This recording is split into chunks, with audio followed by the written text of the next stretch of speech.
dreamt of sugar plums and began pirouetting her way through life. I don't know if I said that right. Yes, you did. Oh, wow. Doing very well. While studying to become a ballerina, she compulsively read books under her covers by flashlight and scribbled in spiritual-bound notebooks. The urge to tell stories culminated in her graduation from Columbia College Chicago with a BFA in fiction writing. Never one to keep her feet on the ground, she traveled the world from Prague to Cape Town.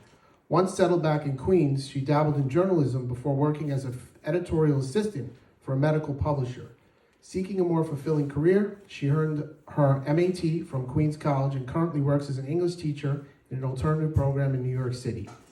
Rachel spends her time sipping coffee, trying to cook, and practicing her pirouettes. She currently resides in Freeport, Long Island. Rachel? Oh, great.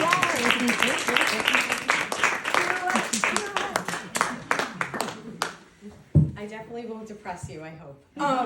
So just a little context, this is from my first novel.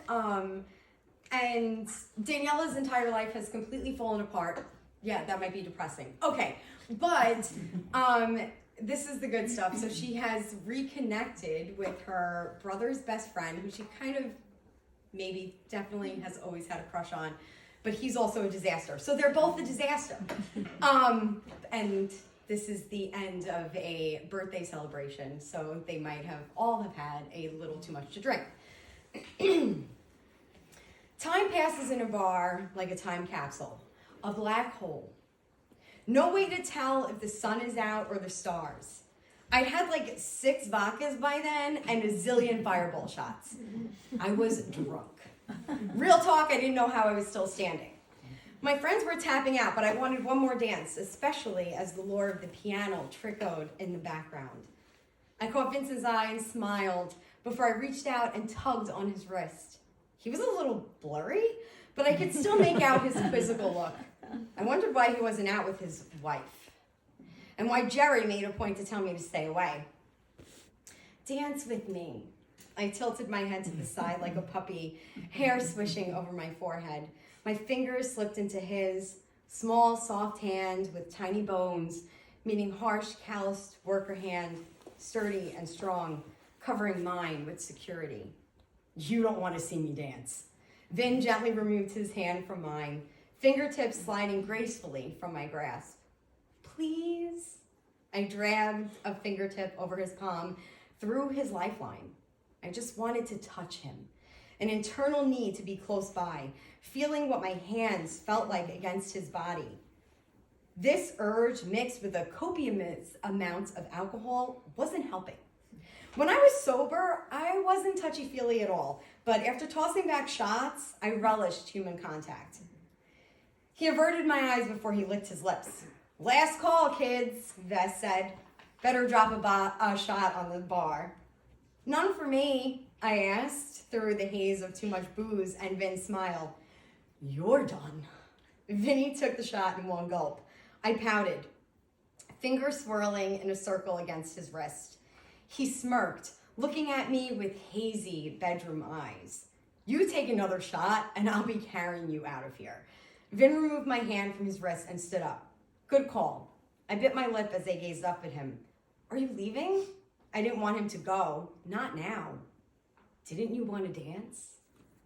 I snatched his hand back into both of mine, spinning my back to him to drag him onto the dance floor in a hurry, like those cheesy #FollowMe Instagram posts.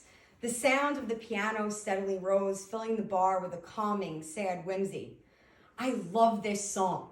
I faced him, sliding my hands down his arms over the mounds of his muscles. I curled my hands into his, opening our arms outward together. He studied me like I was a strange science project, standing rigidly still. It was like he didn't know what to do with his hands, or he did and wasn't letting himself. I moved one of his arms around my waist, nice and snug, before I rested a hand on his shoulder. You seem lost. He snorted before he pressed closer, his other hand resting against my back, fingertips teasing the back of my neck. I'm not. A shiver rippled down my spine and I swallowed. Since he was so uptight, I started us off, moving in time with the lilting piano, half-lidded eyes peeking up at Vinny. Gradually he relaxed, his hand on my waist, dropping lower, moving down, resting just above my butt. You know the man is supposed to leave, right? That's old school. Vincent tugged me a bit tighter, our bodies pressed together like we were melting into one. When he breathed, I felt his abs tighten against my body. Oh, damn. I caught a whiff of orange underneath the musky cinnamon, faint hints of lemon and cedar, like the end of summer drifting into fall. Vinny bent his head, pressing a cheek to mine. Daniela, who put sadness in your muddy eyes? He whispered, his breath sending goosebumps down my neck. My eyes jolted to his, air going out of me like I'd been punched. How did he know? I felt the water filling my eyes, tears threatening to burst. As I gazed into his eyes, I realized I was looking in the mirror, pain for pain, hurt for hurt, just as sad and lonely as I was. I wobbled on my heel, and he gripped me tighter, holding me up, protecting me from hitting the ground. Easy, he said. I got you. I steadied myself and bit my lip. Why are you sad? Vin didn't answer. Instead, he raised my hand over my head and spun me before he hooked an arm around my waist, bringing me back to him. I pressed my hands against his chest. My heart pitter-pattered.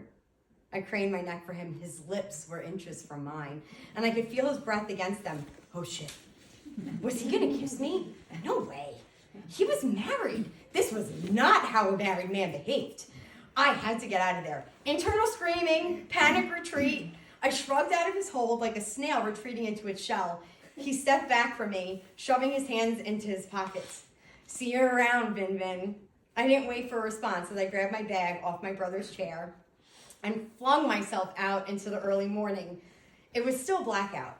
A breeze brushed against my hot face, and I fanned myself. Slow your roll, pheromones.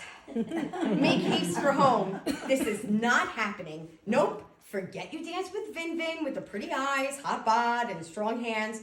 Forget you wanted him to kiss you and do naughty things to you.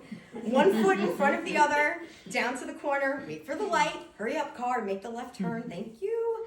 Okay, trudge your ass up the hill, fight with the gate, stumble up the steps to the second floor, and collapse in bed.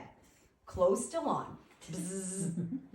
My phone slipped from my grasp and crashed into my face. Ow! I whimpered as I looked at it. You have a friend request from Vincent Labate.